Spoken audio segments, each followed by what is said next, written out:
Good morning. Welcome to this morning's webinar. This is the Ohio LTAP Center, and we're very pleased to have with us both Rhonda and Tom, who are going to be presenting for you on the FHWA Form 1273 and PN 13. Now, before we get things rolling, I have a few housekeeping items I'd like to go over with you.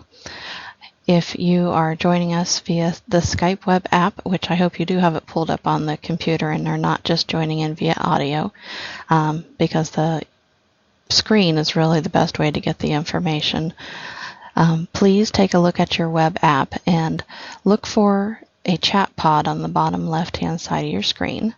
If you don't see that, please look for a circle with a thought bubble in it and click on that to make your chat pod open, because this is the area where you will be able to pose questions while the presentation's occurring for the presenters. And I'll read those questions off as we go through the presentation as the presenters are covering their material, so they can also respond to your questions. We're not going to have everybody unmuted during this presentation because we want to cut down on background noise, but you can definitely ask your questions through the chat pod. Both presenters are going to provide you their contact information as well, and I will provide that for you in a follow-up email along with a PDF copy of their slides from today. We are attempting to record the webinar. Please don't let that dampen your enthusiasm for asking questions, though, because if you have a question, there's a good chance many others have that same question.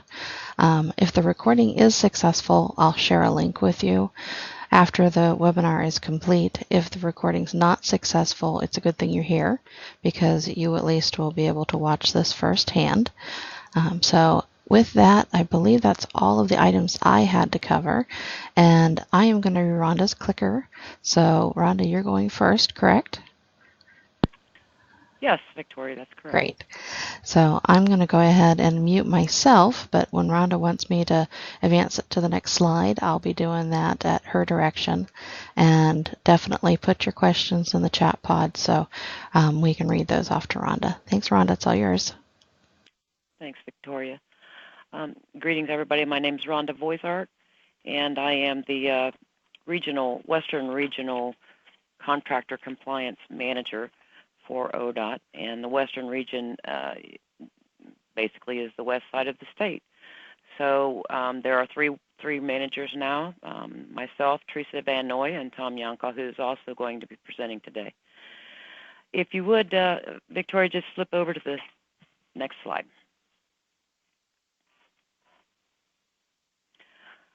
So basically what I'm going to cover today with you is the FHWA 1273. If you have not read this provision, you really need to read the provision. You'll probably have to reread it more than once. I have been doing this for more than 10 years and have read this provision, I can't even tell you how many times. So it has also been provided to Victoria to send out to everyone as a PDF, but it is a required document by FHWA. Go ahead, Victoria.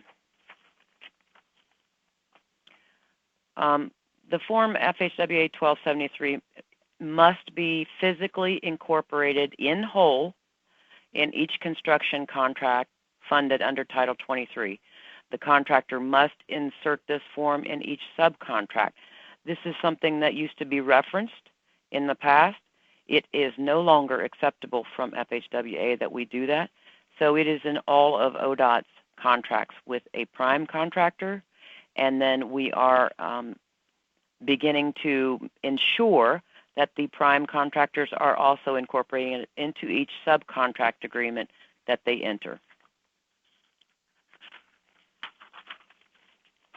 And what is Title 23? There's a link here for you, which will be provided to you later on with the, Victoria will be sending that out to the PDF file to everyone, so you'll have that link. It's a very lengthy United States code, and I'm just going to give you a brief overview of what that code is. If there is $1 or more funds received from FHWA, and that generally is funneled to you folks through ODOT, we only funnel the money from FHWA to the local. You administer the project just as we would an ODOT LET project. $1 of federal money requires that the project is then federal. It does not matter what other funds are included, whether that's state, your own local money, OPWC money, county engineers money. If there's $1 of federal money from FHWA in that project, it is considered federally funded, and all federal requirements apply.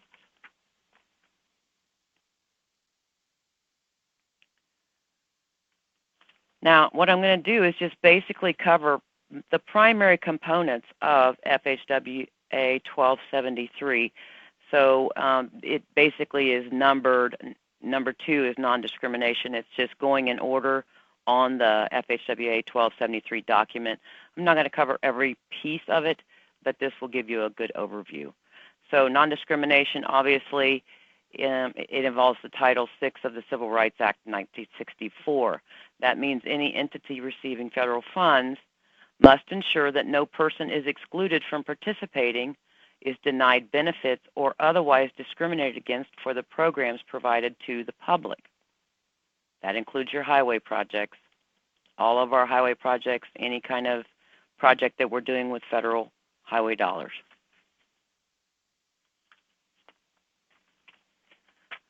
Number 3 is non-segregated facilities. And what this means is it's another non-discriminatory act. We will not see that there would be, let's say we have to have the porta pots out on a project for individuals. They cannot be marked that they are exclusive to any segregation of individual, and that's based on race, color, religion, sex, national origin. I have not seen this in the years that I've been doing compliance, but we do need to make sure and ensure that everyone has the same right to the facilities that are working on the project. And number 4 of the 1273 is the Davis-Bacon and Related Acts provision. This is more or less 99% or 90%. A great deal of our projects are funded through federal aid, and that means anything over $2,000. I've yet to see a contract under $2,000, so if that exists, then the Davis-Bacon and Related Act would not be a part of it, but I have not seen a contract under $2,000. Minimum wages, this is about the Davis-Bacon and Related Acts. It's all about pay. And basically what happens is any laborer or mechanic, and that means anybody, operators, iron workers, masons, carpenters, truck drivers, everybody on the site. Truck drivers have the exceptions, naturally, with exempt off-site trucking. But any laborer and mechanic is due what we consider to be minimum prevailing wage, but it is in your contract, and it is also on the wage determination. The wage determination includes base rate and fringe. That is minimum wage. So there are certain deductions that are not permitted by the Secretary of Labor. That's under the Copeland Act, 29 CFR Part 3. If you don't have a link to the CFR, there is an electronic CFR out there, and you can look up any of these laws very easily and read through them and figure out what is bona fide fringe or cash equivalent, what is a bona fide deduction or not. And when you're checking payroll, you should be looking for those items. The basic payroll record is number 3 on 1273. The contractor shall submit weekly for each week in which any contract work is performed a copy of all payrolls to the contracting agency. That means if they're working or a sub is if the prime is working or a sub is working or both, they both need to submit weekly payrolls. They are not permitted to pay biweekly, and it would not work out for a weekly payroll if they did. That is part of the law, so that's something you'll need to watch for as well. But they do need to submit those weekly to you, and that begins 3 weeks after the start of work, and then weekly thereafter. The basic payroll record also includes the statement of compliance, and it has to be signed by the contractor or subcontractor or his or her agent who pays or supervises the payment of the persons employed under the contract and shall certify the following. This has to be on the Statement of Compliance. That each laborer or mechanic has been paid not less than the applicable wage rates and fringe benefits or cash equivalents for the classification of work performed as specified in the applicable wage determination incorporated into each contract. Now, all that means if there is a classification, there are certain contractors who do multi-classify their employees, something you will need to look for because they do have to time record. If an employee is working as an operator for 2 hours and then the employee is also laboring for the rest of the day, they do have to multi-classify as such so that they are paying at the rate that is appropriate for each of those classifications.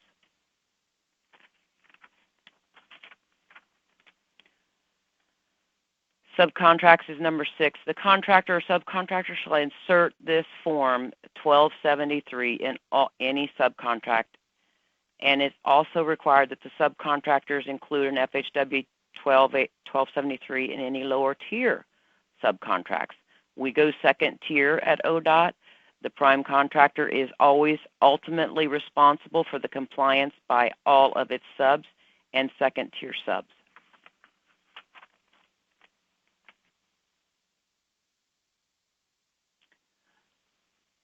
Number 5 on the 1273 is the Contract Work Hours and Safety Standards Act.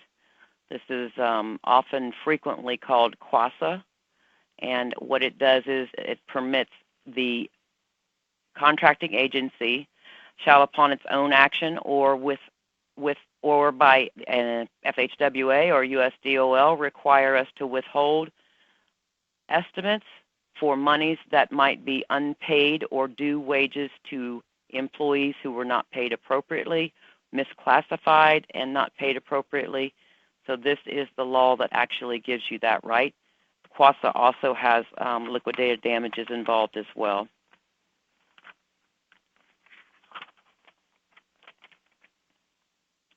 Go ahead.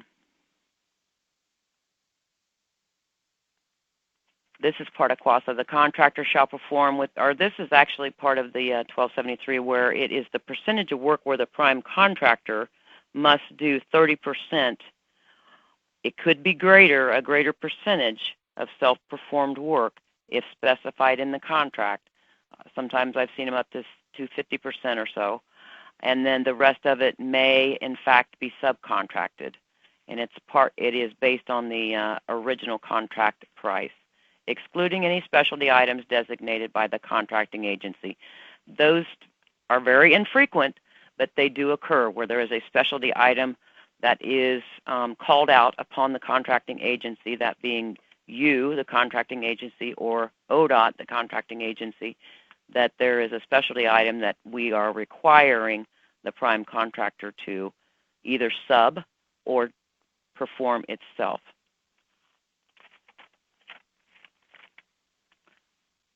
Number 7 on the 1273 is about safety. This is basically the OSHA laws and the OSHA posters that we have on all of our project bulletin boards.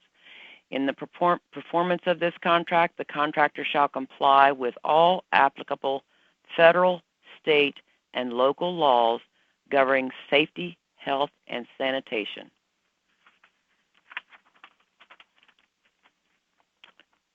Number 8 is the false statements concerning highway projects. This is actually it's a primary concern of FHWA. It is a poster that I'm just going to show you a small picture of it, but it is available. It's the willful falsification, distortion, or misrepresentation. If I could speak today, that would be great. Misrepresentation with respect to any facts related to the project is a violation of federal law. I'm going to go over this just a little bit, and the next slide is about the poster that is required. To prevent any misunderstanding regarding the seriousness of these or similar acts, they have the form FHWA 1022. It must be posted on federal highway projects. It's considered 23 CFR 635, so you can find it there as well. In one or more places where it is readily available to all persons concerned with the project. If you move on, this is the example of what the 1022 looks like. The reason I put the example in here, many of you have seen it. If you have administered your projects through your local agency with ODOT funds and Federal Highway Administration funds. At the bottom, I just want you to note, you're not going to be able to read all this, but I'm going to go over some of it with you. The bottom, the State Transportation Agency, you would be using your local agency name, your local agency contact for anyone that would be on the project, and your local agency contact information, so that anyone on the project knows who to contact. The other is the U.S. Department of Transportation has a hotline that is pre-printed on this notice. The Federal Highway Administration, that address needs to be added as well by you, and that is the current address for Federal Highway Administration Division Administrator's Office, and the phone number. If you flip on, this is more or less what's contained inside. It's very lengthy, but what it is the violations.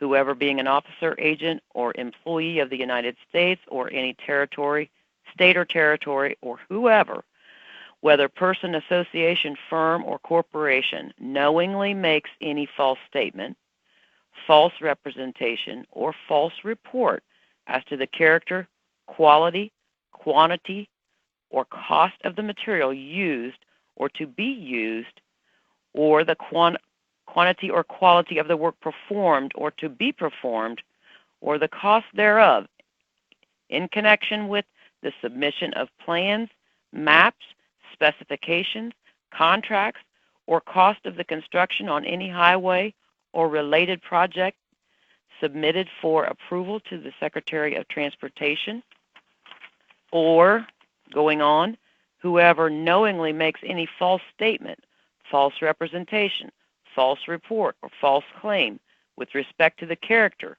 quality, quantity, or cost of any work performed or to be performed, or materials furnished or to be furnished in connection with construction of a highway or related project approved by the Secretary of Transportation. Continuing, whoever knowingly makes a false statement or false representation as the material fact in any statement, certification, or report submitted pursuant to the provisions of Federal Aid's Roads Act, approved July 1, 1916, 39 Stat 3055, as amended and supplemented, shall be subject to fines under the title or imprisoned not more than 5 years or both. So they do consider this a very serious crime, and one that needs to be reflected on the posters and made sure the prime contractor is ensuring his subcontractors are not conducting in this fashion as well. Number 10, the certification regarding debarment, suspension, ineligibility, and voluntary exclusion. This provision is applicable to all federal aid construction contracts, design build contracts, subcontracts, lower tier subcontracts, purchase orders, lease agreements, consultant contracts, or any other covered transaction requiring FHWA approval, or that is estimated to cost $25,000 or more. I know I've gone over this very quickly. This is the FHWA 1273 is a 12-page document. It is in rather small print, but it is still legible, and it should be read by anyone who is administering with Federal Highway Administration funds, federal aid funds. So it does cover quite a few Code of Federal Regulations and the United States Code, and it is basically everything boiled down to what compliance is on a federal aid project. If there are any questions, then Victoria can let me know, or you can email them into Victoria later, and then she will send them over to us and we'll answer those. And right now, there's no questions that came into the chat pod for this portion of the webinar. So, Rhonda, you're going to be good for a little bit. We might still get some, though, and if we do, I'll read them off to you. We're at this time going to transition over to Tom and his portion of the webinar. So, wait, there is one question that came in. So, Rhonda, you're not completely off the hook. It says, is the LPA obligated to keep a copy of the subcontracts? Yes. All subcontracts have to be kept by the contracting agency. There you go. Quick and easy answer. All right, well, feel free to put any other questions you have for Rhonda in the chat pod. And thank you, Rhonda, so much for the presentation. I think that definitely helps to people to better understand what it is that's contained in that. And we'll actually send out after the webinar also a link to that poster you referenced. Tom, are you ready to go? I am. Okay, so I'm going to go ahead and mute myself again unless there's questions that come in, and you'll be taking over as presenter. There is one more question that came in asking what is the current version of 1273, and we will go ahead and definitely send that link out to the current version of 1273 for you as well. Rhonda, is there like a specific date for that? Yes, the last revision is May 1st, 2012. Okay, good. All right, Tom, we're going to let you take over and start rolling through. If there's any questions for Rhonda or Tom, please feel free to put them in the chat pod and we'll get them answered. All yours, Tom. Well, good morning. Again, my name is Tom Yonka. I am with Ohio Department of Transportation here in Columbus. I am actually in a new position. I am also a regional compliance manager for the eastern part of the state as Rhonda, but I am still acting goal attainment manager here for the Division of Business and Economic Opportunity. So hopefully I have communicated with a lot of you folks in the past, and hopefully this is just a reminder and a refresher course for you on what the requirements are when it comes to the DBE program when there is a DBE goal on your federally funded projects.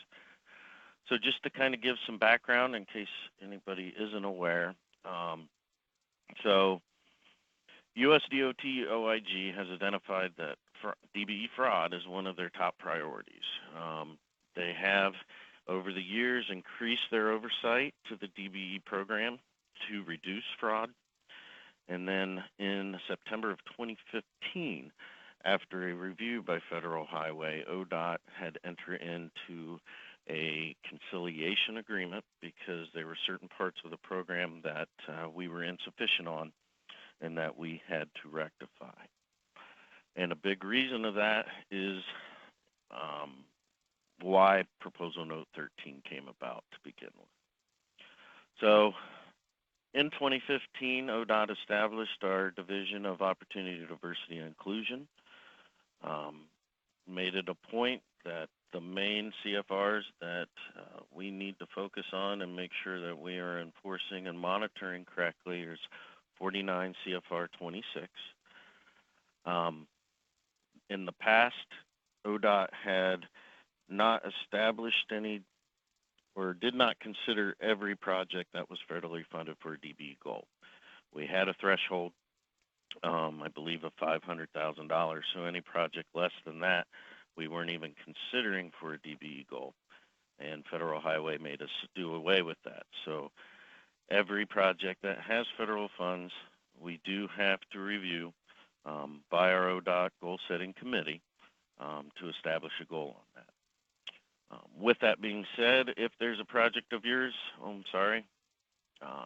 that is sent in here to central office or your district that needs to be considered for a DBE goal, we are always, as committee members, more than willing to listen to any suggestions that you have or any input concerning that goal.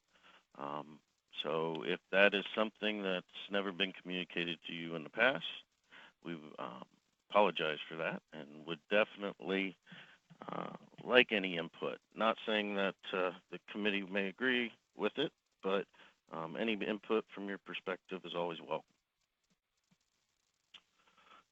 Also part of the Conciliation Agreement, when the DBE goal was not met, whether it was pre-award or post-award at the end of the project, ODOT was giving a waiver process.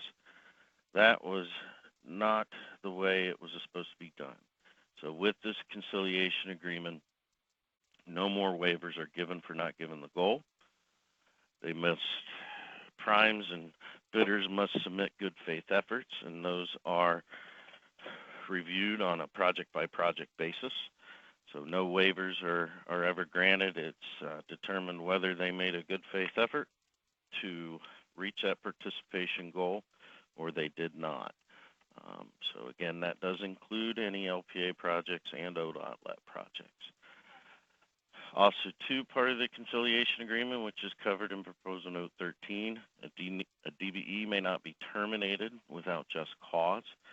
If you read the note, there are a list of good cause actions that would justify a reason for a prime to terminate either all or partial contract with the DBE.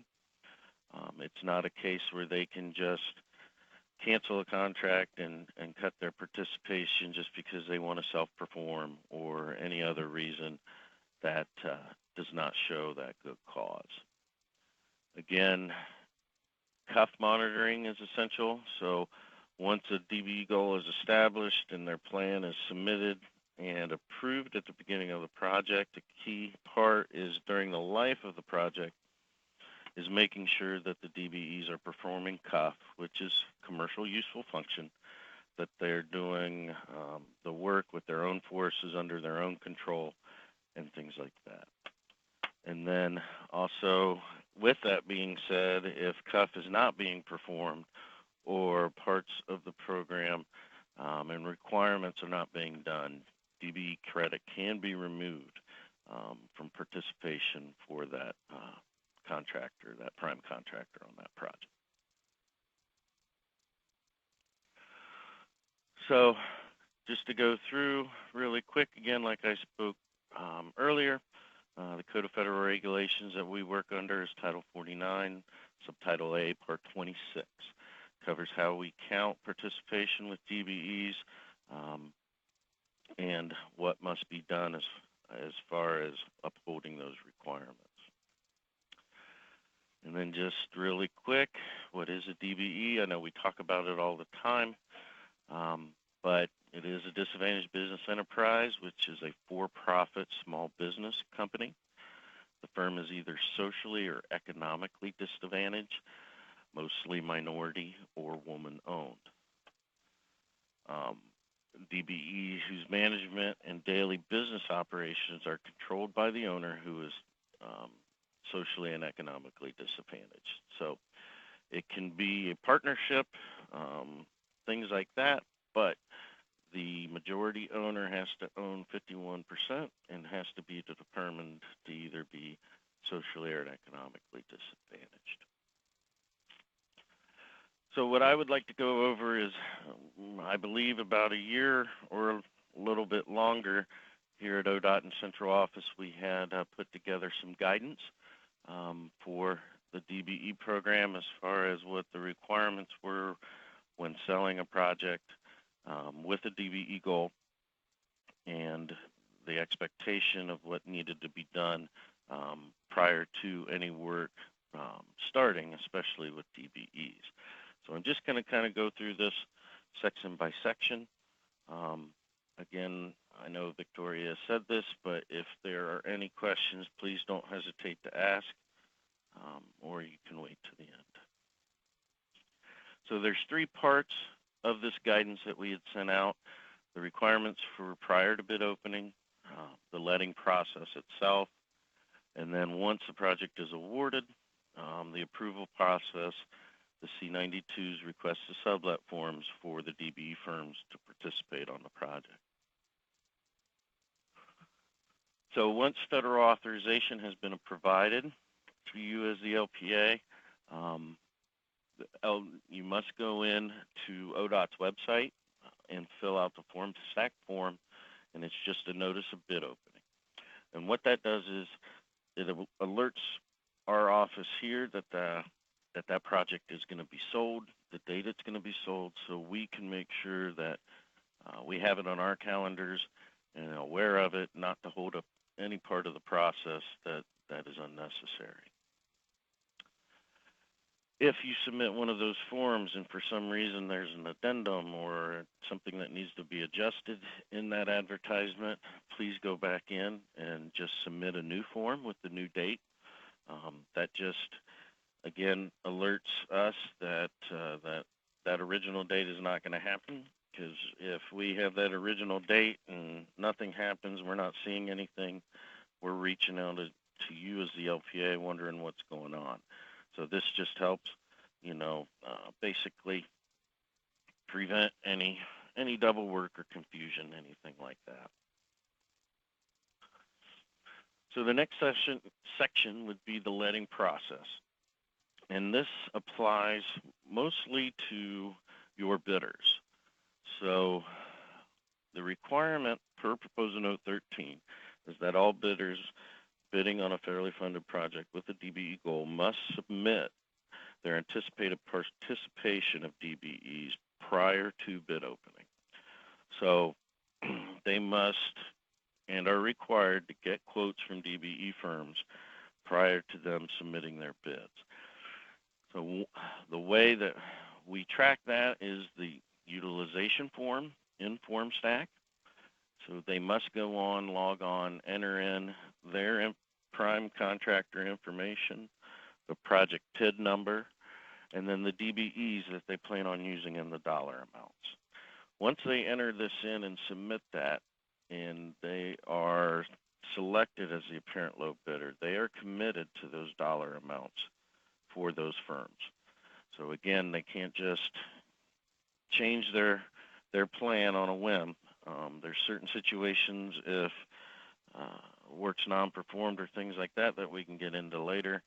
But again, once they submit that utilization plan, they're apparent low bidder, and that is approved, then they are committed to those dollars for those firms. So it also covers in case there's a shortfall, if they are bidding the project and they are not able to find the complete percentage of participation required in that advertisement, they can still be considered for award, but they must submit their good faith efforts.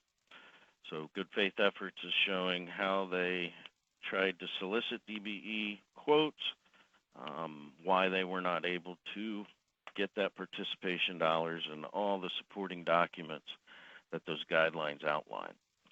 So if they are not able to submit full participation, they still must fill out the utilization form, and then they can submit their good faith efforts to the contract's letting manager email here. And they just need to do that prior to your bid opening. So once the bid opening takes place,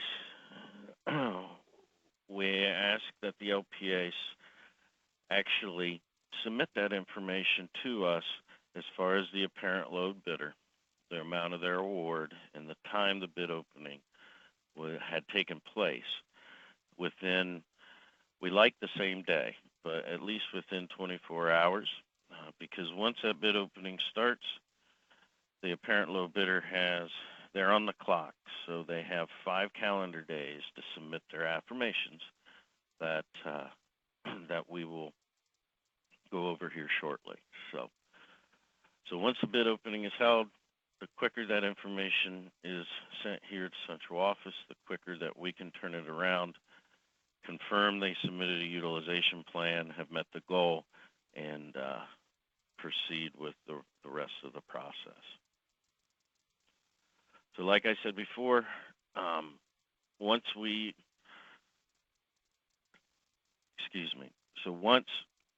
check the utilization plan has been submitted and confirm that, we will send an email to the local authority letting them know that we have checked that bid requirements have been met, and that please inform that apparent low bidder that they have to submit the affirmation forms within those 5 calendar days.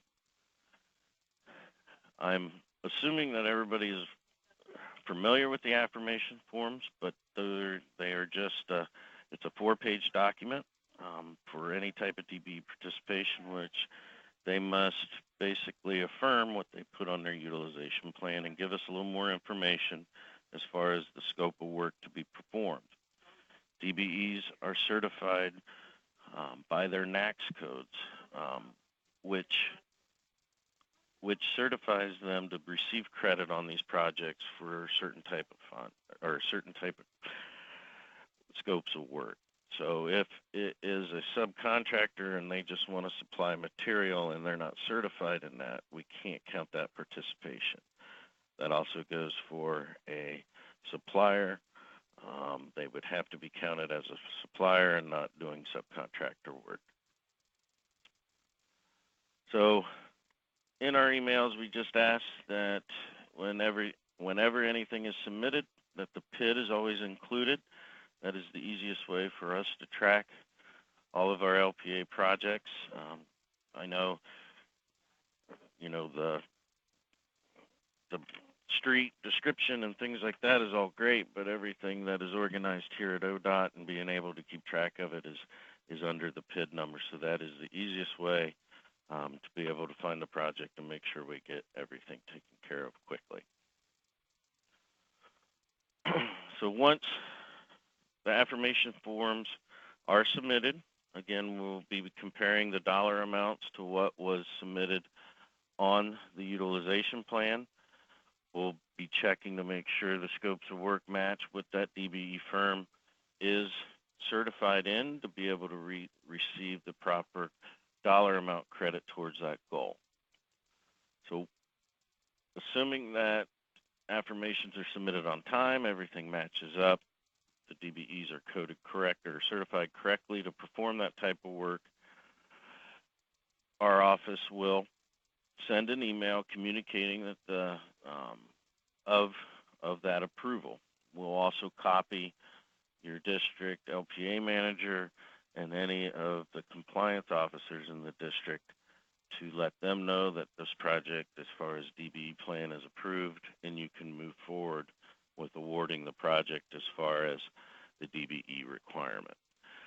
I also like to include the apparent low bidder on that email just to inform them that their plan has been approved and that they should be expecting further communication from you.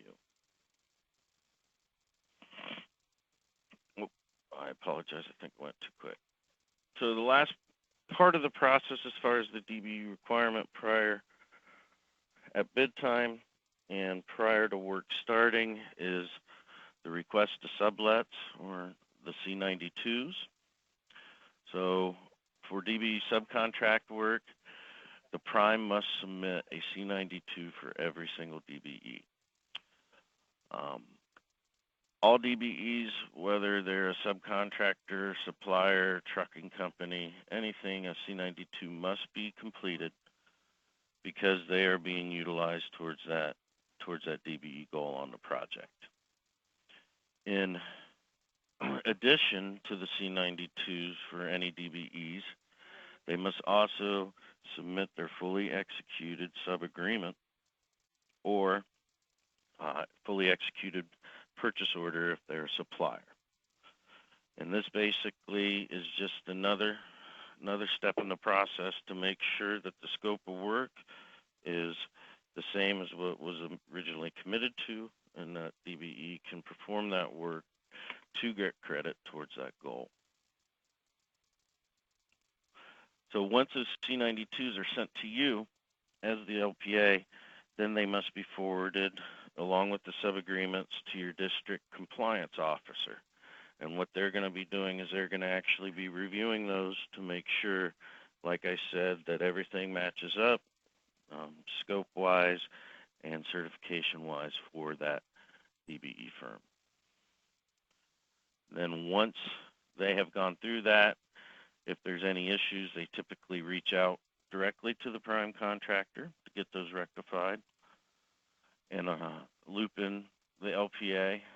If everything is good, they usually will contact everybody via email to let them know that the plan has been approved and that those DBE subcontractors can start work.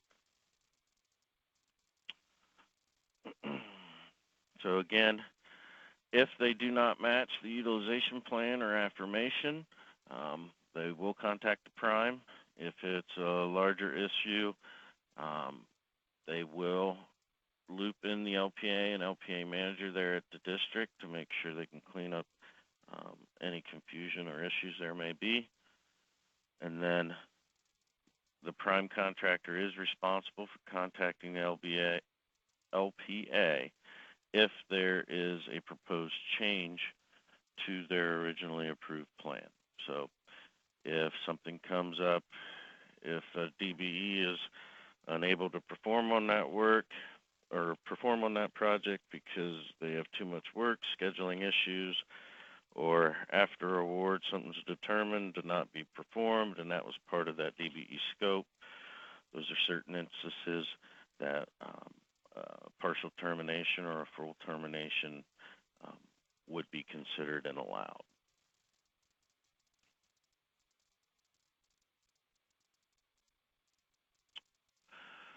So in going into the sub-agreements that are required for DBEs, some of the requirements that must be in there, obviously a full description of the work to be performed, the total dollar amount of that contracted work, prompt payment language. Federal guidelines state that a sub must be paid within 30 days of the prime being paid for that work. State of Ohio law is 10 days, so we are a paid when paid state, as hopefully everybody knows. So the language must be in there that once a prime is paid for certain work types that DBE performed, also takes into consider non-DBE firms, but they must be paid within 10 calendar days of receiving that payment from the owner. Signatures of both parties must be on that executed document, or it's not an official legal document.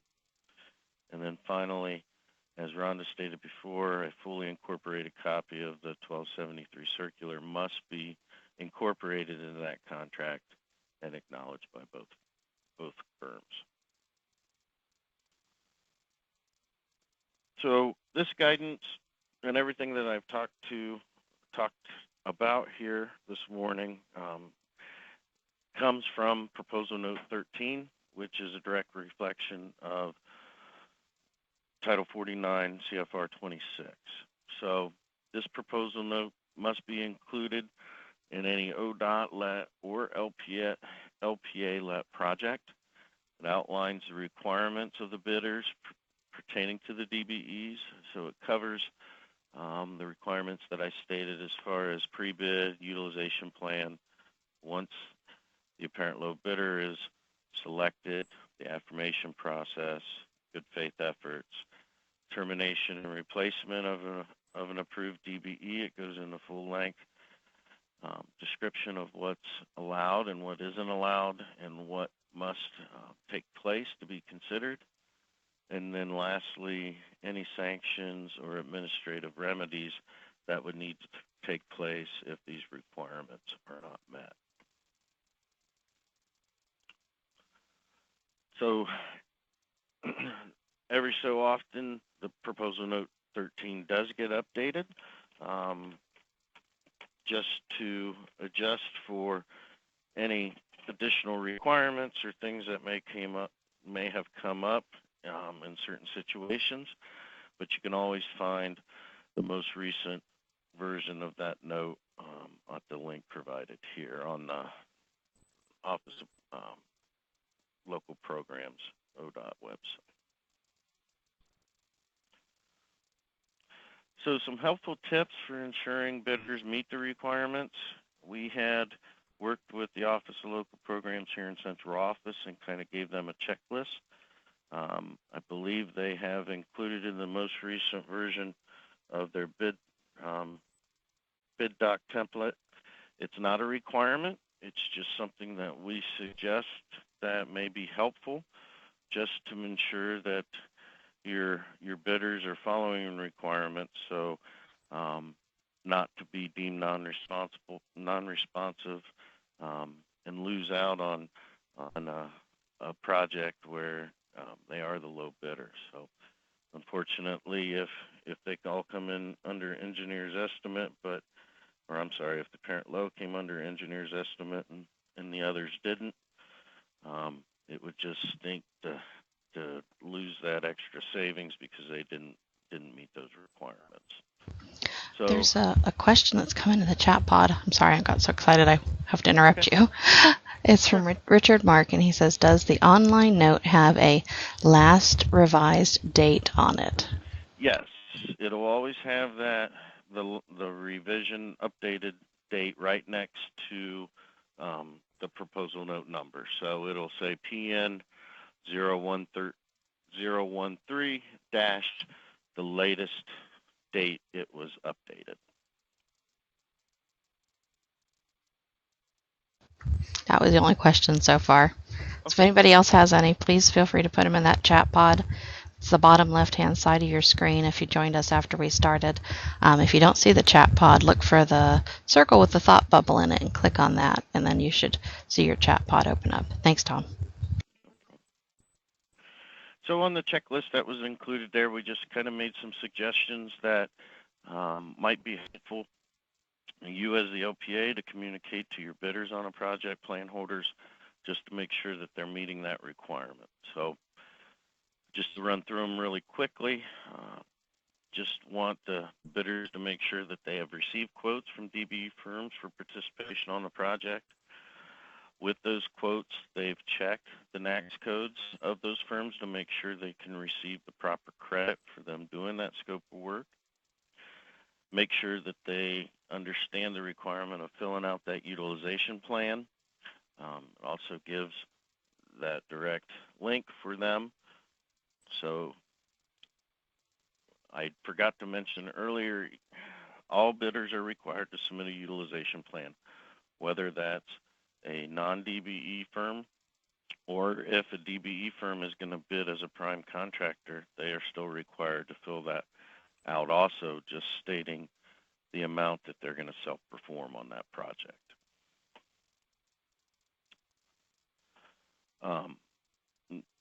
They can just make sure, again, that the utilization was submitted, and then if they were not able to make the goal, that they submitted their good faith efforts and any supporting documentations, and then also too that they can, and also too that they are aware of the 5 calendar day requirement to get those affirmations in if they are the apparent low bidder. There's another question that's come in the chat pod. This one's from Victor. It says, doesn't the ODOT template we include in the bid books/contracts include the latest versions of needed docs such as 1273 PN 13? Yes, as far as I'm aware, yes, those are included in those.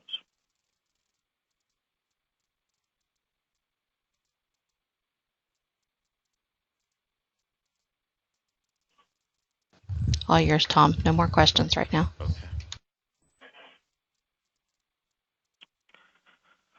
So we're almost to the end here. Just to kind of briefly go over what I went over here in these slides. I know it's a lot of information, but as far as the LPA's roles and responsibilities when a DBE goal on a project with a DBE goal when advertising. So utilize their federal bid doc template, refers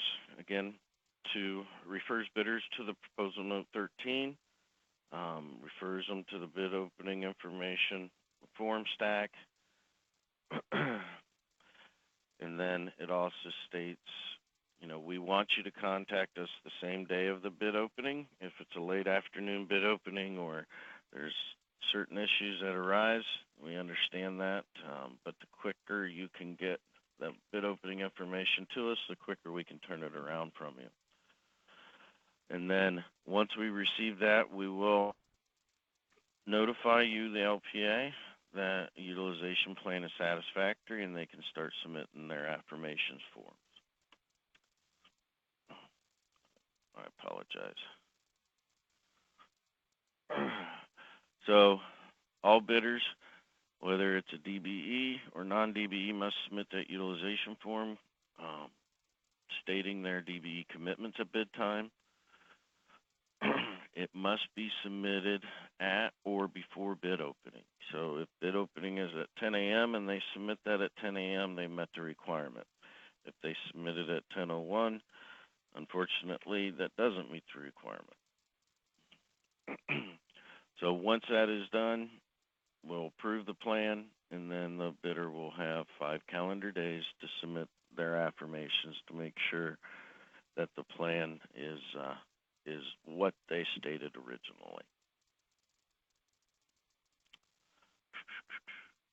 And then lastly, once the apparent low bidder is awarded the project, prior to any DBEs performing work on that project, they must submit their C92s and sub-agreements to you as the LPA, which you would forward on to our district contract compliance officer to confirm. Once they review those and approve it, then they are able to start performing work on the project. So again, like Rhonda did, I went through that pretty quickly. I know it's a lot of information. Hopefully it's information that you've heard before. Hopefully it clarifies some things, but any questions, any concerns, you're more than welcome to contact me directly at any time, and I'd be more than happy to help. Thank you so much, Tom. Both you and Rhonda did a great job. I have to share with everybody this was the first webinars that they've presented on using the Skype software, and you guys did a fantastic job on a really couple of difficult topics. So we very much appreciate hearing from both of you on this. There aren't any other questions that have come into the chat pod for right now, so I'm guessing that they're still thinking and formulating, and they'll probably be in touch with yourself, Tom, or you, Rhonda, here in the future directly. So what I'm going to do is just thank everybody for their time on the webinar this morning, and especially our presenters. You guys did a phenomenal job. I'll be following up with links to hopefully this recording, but definitely a link to both of the PowerPoint presentations and also a link to the poster that was discussed earlier. So thank you so much. We're going to end the webinar now, and I want to wish everybody a great rest of their day. Take care. Thanks. Thanks. Thank you.